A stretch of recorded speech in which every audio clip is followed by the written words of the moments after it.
Hello and welcome to a Mobile World Congress Los Angeles edition of the Light Reading Podcast. My name is Phil Harvey. I'm an editor at Light Reading. Joining me today is Tareq Amin from Rakuten. And welcome to the podcast. Thank you very much. I watched your keynote this morning. It is Tuesday, August 26th. And let's first cover the news. What was the announcement that you made in conjunction with Juniper and Intel? Yeah. You know, I think I mentioned to many people before that I'm very lucky to have Rakuten Mobile as my live network lab. Right. This is a unique position to give my engineers, myself, the ability to learn from the early days of launching the network in Japan and what can we do better. The job that, when we looked at architecting this network, is to continue to work through the journey of simplification. Simplify everything, really minimize the number of boxes you deploy, make it effortless, move away from proprietary hardware into a software implementation. So if you look in a traditional eNote B, whether it's 4G, 5G, and even to a certain extent, a lot of the 3G base station, the deployment always revolved around massive cabinets of deployment, and as you go from generation to generation, it's always about replacing hardware. And in Japan, we were really met with a big challenge, and the big challenge is deploy a network that covers 96% of Japan in just 2 years. Okay. Now, how do you do that if you don't industrialize, if you don't build things that are always identical to each other, make it absolutely an industrial engineering and design and deployment? So we started, I think, really a simple architecture, but there are things I didn't like. You know, we had, of course, the antenna units. We had cell site routing functionality that you need to distribute the optical fiber between millimeter wave, sub-6, and others. And we had the DU that is needed for Open RAN, and then the CU. And, you know, we've always said, look, if we need to reinvent this to make it simple, what would we do better? And one of the key things that we wanted to do is to eliminate the cell site router functionality. Okay. So eliminate one box. The second thing that we needed to do is in our network in the early days, we used a traditional remote radio head that has this proprietary interface, CPRI. Okay. Also within this box, we wanted to convert the traditional CPRI into IP, so no need for another box. And also use this box to have be a host for the radio access application for the DU. So the convergence of everything together came into our new product platforms called SimWare, you know, and it's for us a first time that we want to introduce a concept where Rakuten Symphony will guarantee hardware refresh. We will sell this as a service model. Okay. And as you go from generation to generation in technology, we want to make it effortless. So think about today what big public cloud companies enjoy. You know, when new generations of CPUs come in, they just go and refresh that, and that's what we want to do. We believe this could be a big game changer in how operators consume products. And you know, we have an audacious goal to cut the total cost of ownership of north of 45% from what they pay today. Okay. Now this is, boy, I got so many questions. This is great. So you're not getting into the hardware business, but you are getting into the hardware as a service business. Yes. Because the platform, you know, the platform is hardware. Yes. But it's like where do you begin and the partners leave off? I'm trying to figure that arrangement out. So to be honest with you, I definitely don't want to be in the hardware business, right. But we want to be in reference architecture creation. Okay. Anybody could license from us, by the way, the reference architecture. Okay. And any company that wants to build this hardware can reach out to me and I'll give them the reference architecture to go enable this. So the second thing is when you open the product on this hardware, you'll discover that it is really built on commodity merchant silicon, and that's important for us. Okay. If we follow, you know, what the rest of the world is doing and looking whether it is Intel, AMD, Qualcomm, Broadcom, NVIDIA, there is so much elegance that are happening and innovation on merchant silicon. Right. I don't want to waste my time to go compete in those domains, but I want to really spend all my energy in the software around this product. So we decided to build it, to be very, very frank with you, to control the cost and to show everybody that being transparent, there is a model in which a partner can make their margins, an operator could benefit, but the transparency is a must. We don't want to inflate the margins on the hardware. We want the prospective future customers to have complete visibility to the pricing. To be very honest with you, if some of the component vendors would allow me to do this, I would share the component price. Right. I want the world to know about this. It's okay, Right. you know. I mean, I think if we agree on the basics of doing business with the spirit of transparency, Right. I think it could meet objective for everybody. Nobody wants to enter a business not to make money. You don't feel like the world's going to fall apart if everybody knows No. we're getting 20% margin on this. It's a straight markup. There's no messing around. Here it is, or Yeah. 40% or whatever the margin is. To be very, very frank with you today, I really think that the hardware margins are really unreasonable. Very, very unreasonable. And you know, when you look at not just only in the United States, you know, many companies across the world today, they are struggling to justify the financial investment for 5G. Right. And if you really want to ask, why is that? Well, the fundamental is the foundation of technology, of how we build network. Yes, the Gs have changed, Right. but the construct is always the same. Complex process to upgrade the hardware.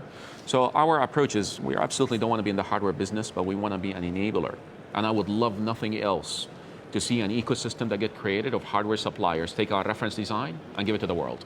So, and this SimLite, and so we have two variants. We have SimLite that we've launched and SimPlus. To show the world our spirit of openness, SimLite will allow any company to put third-party application for radio access other than Rakuten and Symphony as well. Okay. So we're open to this idea to say if someone wants to put a third-party software, I have no problem with this. If someone wants to purchase Rakuten and Altiostar software, that's also something that we will entertain and support. But you think that the reference design, the idea of the reference design is powerful enough that it had to happen because that's what you did in Japan. Exactly. That's what you did to necessitate, you know, like you were saying, your industrial goals, like an industrialization of the platform. Okay. Exactly. Makes sense. And you know, maybe to add to this is, if we did not build this reference design, well, how would I know what the cost is? Sure. I wouldn't know, right? I mean, I would have hypotheses and theory. And by the way, I mean, to build a reference design, I mean, look, we learned it's not easy, by the way. Well, then you would get the markup thing where the vendor would charge you, so many, they would discount it on volume. You would get the volume discount. You would feel like you're getting away with something, but their margins were going up the whole time. Exactly. And that's why I think for me it was just a really mission of discovery. Okay. You know, let's discover really. So we funded this. I mean, it wasn't really cheap to go build these reference design. We also discovered that it's not easy to do things. I mean, I'll tell you, we were focused on this product, this SimWare. We needed it to be such a small little product that any human being could just simply carry it because it needs to fit below 20 kilograms. Okay. And take it to whether you want to deploy it at site or deploy it at an edge data center. You know, and quickly you realize, oh my God, I have now to think about how do I design a product to meet thermal requirements without putting fans and make it fanless, make it bookshelf, eliminate cabinet architecture. This wasn't trivial. I mean, honestly, it took us 18 months to build SimWare. Okay. And I think this is what we hope is this becomes a new wave of how operators consume products, hopefully in the future. Now, did Juniper and Intel, were they contributors to the design part, or were they simply, were you asking them like, okay, we think it could go here, can you make this happen, that sort of thing? So, you know, if you look at my team, of course, I don't have massive hardware engineering development team. Right. But if I looked at, let's take with Intel, and we stuck with Intel largely because Intel has put a level of effort that is just really, I want to give them a lot of thanks for what they have done. I went to them and I said, look, I see today fundamental gaps in our phase one architecture that I want to fix. To my knowledge, you guys are really good at building CPUs. You're really good at having manufacturing and fab facilities to build PCBs in Arizona. Would you be open to the idea that you and us build a reference design where Intel engineers and Rakuten engineers work hand in hand on enabling this platform reference architecture? We brought a lot of the practical know-how of what we want to see fixed, and Intel, of course, brought a capable engineering team, and we decided that we're going to build the first prototype in Arizona in Intel fabs. And seeing the journey of this process is incredible. And every week I see the report from Intel and Rakuten engineers detailing things that are just unbelievable. I mean, honestly, I was blown away with the level of engineering detail. And then we brought Juniper in to say, look, we need now to talk about the software architecture for virtual routing. Okay. So the reference hardware is Intel and Rakuten, and the virtual routing stack, Juniper participated. And my requirement to Juniper was really strict. I'll tell you what I asked him for. I said, I need to run a significant backhaul throughput, but you cannot consume more than 2 CPU cores. This was daunting, by the way. Yeah. It's not trivial. Yeah. So this is a very, very large engineering challenge that Juniper took on. Right. And that's why I believe software will just get better. Because if you use any more than the 2 cores, then I'm stolen away. Size, exactly. Not only heat, I have stolen valuable resources from the radio workload. Okay. Which means I will drop the capacity that this product could support for 4G and 5G. Okay. And so we've talked about SimWare and the hardware reference design you've put out there. How is this going to affect other operators? Let's assume they're not Symphony customers or potential customers, and I do want to talk about Symphony as well. But how does something like this affect their thinking about their own networks and what they're building? Yeah. So I think I really believe that when we started this, I think many operators looked at what we've doing with quite a bit of keen interest about is this real, can this work? Right.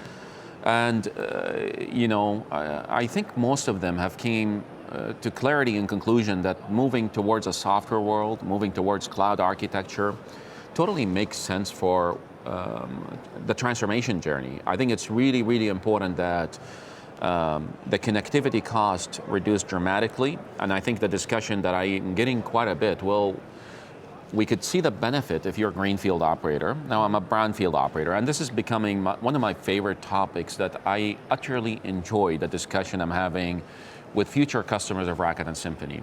Okay. I basically tell everybody that this is a reality that you have to face, that competition is not getting easier. Right. You see the pressure from, as much as we've talked about in the past, we've been talking about, maybe some operators are really being relinquished to being just pipes to OTT services. Now, if I am running a business in telco, the first thing I would want to really gear myself up, the first thing I would do is my organization ready to adopt such new platform architecture, because it's really quite a bit different to go build a software architecture. And if you now think about your business unit, it's extremely important to have DevOps engineers rather than the traditional engineers in telecommunication. Right. Not to say that you still don't need SMEs, of course that's needed, but I think more software emphasis will be needed to drive the vision automation. So I think what we hope would happen as operators listen to the journey of Rakuten Mobile, it becomes a clear use case. It is a massive network. We're no longer a small network in Japan. The efficiency that we derive is significant, and the expectation is now that at least the discussion doesn't become, let's wait 6 months, 7 months. Right. It becomes, we need a strategic tactical plan to engage. And I think as the industry as a whole generate momentum, I think it's good for everybody. I think it's great for this ecosystem.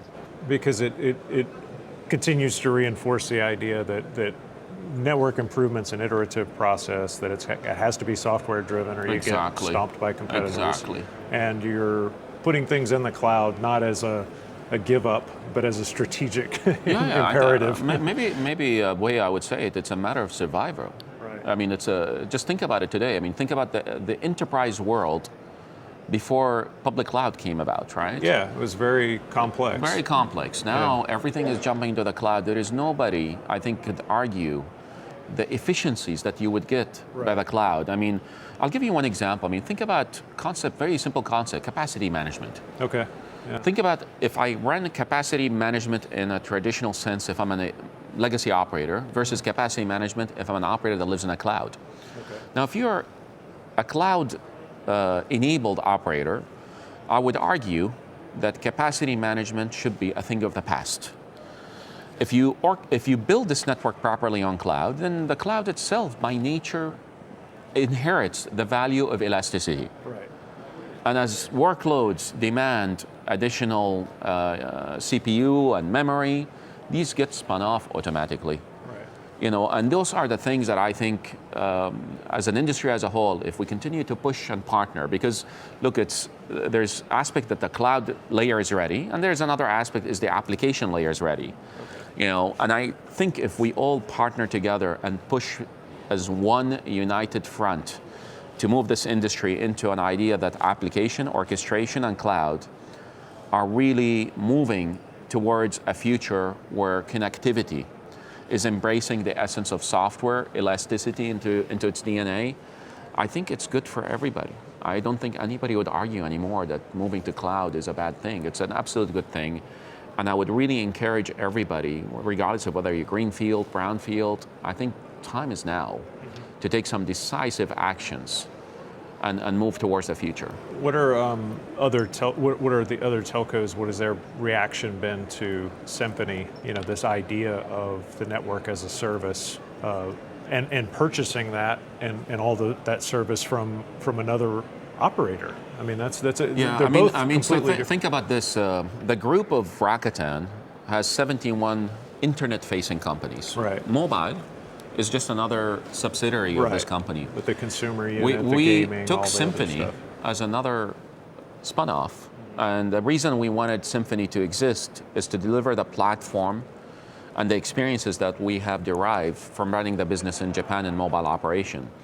Now, I always say I'm blessed and lucky that I have Rakuten Mobile because I could try a lot of things. I mean, in other areas, maybe many CTOs also might not have the luxury I have. I could do any technology trial and I could go and experiment with disruptions I want to do, and I could put them in production, not in lab, in mobile. Once it's validated, then I move the software pieces to Symphony, and Symphony addresses the global go-to-market for the software pieces that we have. So today, this announcement about radio network as a service, I have never really yet talked about this idea because I am super enthused about the product first. So I wanted to wait till MWC to announce this. So this is kind of like the first official announcement that we've done. Most of our discussion with operators today have been talking about the technology stack. We haven't yet talked about the delivery method could change. And now, after today, the discussion is going to change a little bit to say, look, here's the idea we have. I need to collect input. Is this really disruptive enough? And it has to be disruptive for us to at least earn the privilege to be considered as a platform partner for future customer operator. If it doesn't deliver on a significant TCO, then we shouldn't be in this business. Okay. Yeah, so you're holding yourself and your own network up as the example for the industry, and then you're saying to these other carriers, we can do this for you. Correct. But you have to trust us. You have to invest, I guess. I think yeah. You have to take a. What's going to get them off the starting block? Well, I guess is the question. The first thing is that obviously maybe we also have to do a bit better. I mean, the first thing is to believe that the first fundamental thing is the technology ready. I think we have a check mark. Right. Nobody now doubts that we are running a big network in Japan. Nobody doubts that we're delivering in quality. Right. The second thing is trust. Do I trust you as Rakuten Symphony? Right. I think trust takes time to build. I mean, and that's something that I'm going to spend a lot of energy and time to build and cultivate this relationship and educate. More than selling, I want to really be an advocate for this industry, regardless whether they purchase product from us or someone else. I think it's good for all of us if we move towards this software world. I think the third piece is, help them with things that I advise them what not to do. Most important, learn from my mistakes. I have done a lot of things I probably would have done a bit differently if I was going to rebuild another Rakuten Mobile. And most of my discussion with the leadership team is really focused not necessarily about the technology. We're talking about organization. Yeah. A lot of discussion about the organization is really fascinating for me to give them ideas and insights about the construct of the org. My last question, because I know you don't have all day, even though I would take it if you had it, is about just a comment you made in the process of your keynote. You were talking about the advantage of a greenfield mindset as opposed to a greenfield network. Yes, all right, now we're getting into, this sounds like the title of a forthcoming book or something, but it's obviously something you've given a lot of thought to. I'm writing a book, by the way. Okay. But help me break down from the, because because you're getting to both participate and observe the industry at the same time. You're participating as an operator, you're observing it as a potential technology and service provider to the other operators. I feel like that gives you you've had to do a lot of thinking about what the mindset of the industry is. So what have you observed there? Unfortunately, I'll tell you at least my humble view to this, and maybe people will agree or disagree on this, but to a certain extent, if you ask how we get educated in the telecom industry, the methods of education primarily comes, unfortunately, only from, I call it the vendor world. Right. They educate you about what they're working on, and they say this is what the future technology, etc. And somehow I think that's really wrong. I don't think that's how you get educated. I think we should be open-minded to expand beyond the box of the industry we live in. And we could become open-minded if we start observing on tangent verticals what has happened. Okay. And so for me personally, I really tell you what, my aha transformation moment happened when I visited Facebook almost a decade ago, 10 years ago. And I walked inside their data center to see how they run operation. Okay. I was ashamed that I'm belonging to a telecom industry. Really, I mean, I couldn't believe it. I mean, just to be very truthful with you, I looked at it and I was, of course, running operation in many telcos. And when I walked into Facebook, just the culture of thinking impressed me. And how they think, it's very different. I understand the importance of following standards in telco, etc. But that should not constrain us from being innovative. That should not constrain us from advancing the thinking and questioning the vendors, including, by the way, questioning Rakuten, Symphony, and questioning me. That's okay. These healthy debates are very, very important for all of us. So in building Rakuten Mobile, the biggest thing that I saw in front of me is if I handpicked the individuals that I know are not necessarily the best learners, maybe are the best individuals that could unlearn the bad habits. Okay. To think about the possibilities of the future, we could do amazing things. So this technology, I mean, at the time, 2018, was just honestly PPT, really PowerPoint presentation. Right. And bringing the people that I felt will generate the inertia to do whatever is possible to make this a reality was the secret sauce. So when I say greenfield, of course it's not the greenfield. Sure. Come and see the mentality. The mentality of the people is what made a difference. So if I run a brownfield operator today, I'll be really very frank with you. I would never say, because I have legacy features, I had legacy thing, I will wholeheartedly jump into this and force my organization to accelerate that transformation and prove that even in a brownfield environment with the right mentality and mindset, one could achieve the productivity and efficiency from this architecture. And you in Facebook, you just saw that they were willing to solve problems differently. They didn't have the baggage of having, I guess, worked in computing all their lives. Yeah, exactly. Or whatever industry. So the one thing that impressed me is, look, the basic fundamental knowledge that came to me, and this was like, I mean, it clicked in my mind. Uh-huh. I met with the head of data center, and I asked him, this hardware, they all look the same. And to be very frank with you, I'm not like a hardware designer. Right. But I just looked at this hardware. I said, this compute, they're all the same. He goes, okay, Tareq, here's the thing.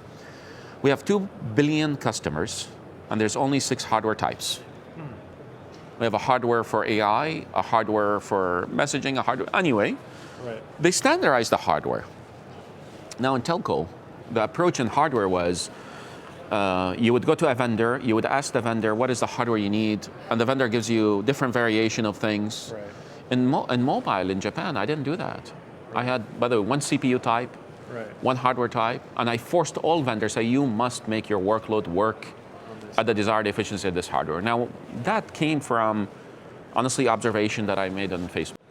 Okay. Yeah. So it really is about thinking in terms of the scale of what you're doing, as opposed to how can we wring more money out of Correct. out of version A, version B. Exactly. And not only that too. I think you need to be. I mean, look, I don't think that traditional vendors cannot make money, but they need to start thinking on a new world. It will change. Yeah. You have to drive into a new world, and there's a new opportunities to create, a software aspect of your business, but we need to go through this journey from old to new, depart the old ways of how you build network, because you know what's going to happen. Maybe you and I will talk in 6G era, Right. and we're going to talk and say, look at how much hardware swaps we are doing now to support 6G, Right. because that's how they make money. Right. We talk about that there is some magical thing about massive MIMO. Well, I want to demystify massive MIMO very soon. Right. And you'll hear some significant announcement about commoditization of also advanced technologies like massive MIMO. And you've got it working on Open RAN, so Completely. it is possible. And I've heard, people said, oh, massive MIMO will never work with Open RAN. Well, I don't know, it's working in Tokyo. Yeah. And there is a lot of macro 5G base station already deployed in Tokyo. Okay. So it's so that's how we get to that's also how we get from, or in your view, that's how we get from here to there, is if we build it right now, then the advancement is just software upgrades and little tweaks. And maybe the last thing I'll tell you, I'll end at this. I also read quite a bit. I mean, people say, well, this chip is not ideal, right? But while the industry is waiting for the ideal chip, I have been focused on making my software ideal. Okay. So rather than waiting, I said, I'll take what I have. Of course it's not perfect, but even tomorrow it will not be perfect. It's just an evolution path that you have to start and you have to adopt. There is nothing called perfect, but certainly I could really do a better job in software architecture if I start today. Now imagine if I could get more of a larger ecosystem to jump on board. Maybe, hopefully, optimistically, Rakuten Symphony could become a very large platform provider to enable this disruption. We want to be, an absolutely opposite to what has happened today in the vendor community. And even, by the way, if you look today, our public website, even the content on it, I didn't want it to look like a vendor. Yeah. Yeah, it's very consumer-driven. Look at it and see what the objective is. We want to be absolutely very different than what existed today. That makes sense, and it's showing up. Thank you so much for your time. Thank you. Safe travels back to Japan. Thank you, buddy. Thank you.